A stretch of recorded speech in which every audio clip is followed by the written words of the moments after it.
Hindi bababa sa siyamang patay habang higit 50 sugatan nang biglang bumigay ang isang stage sa Mexico. Nangyari yan sa kalagitnaan ng campaign rally ng isang kandidato sa pagka-presidente. Nasa frontline ng balitang yan si Maricel Halili.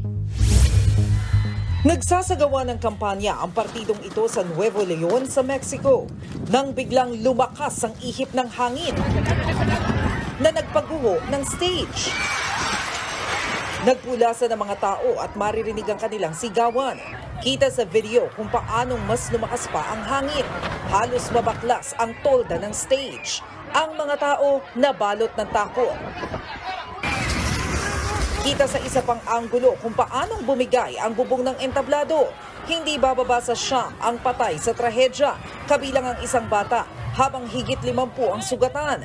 Nangyari ang aksidente kahapon sa gitna ng campaign rally ng tumatakbong presidente ng Mexico na si Jorge Alvarez Maínez. Ayon kay Maínez, nasa kalagitnaan siya ng speech nang biglang lumakas ang hangin. Agad daw siyang tumalon nang makitang pabagsak na ang stage. Primero que iba a volar la batería de los músicos del grupo del conjunto que iba a tocar. Y cuando se da cuenta también corre en otra dirección, algunos saltan hacia los costados. Walang injury si Maínez, pero may ilang sugatan sa kanyang team.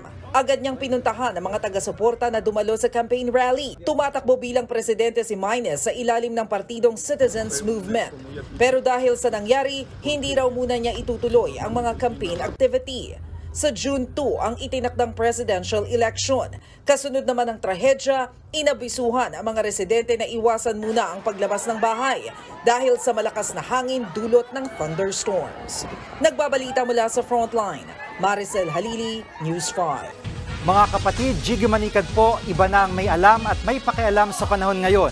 Para sa konkreto, kumpleto at komprehensibong balitaan sa Frontline, mag-follow at mag-subscribe sa social media pages ng News 5.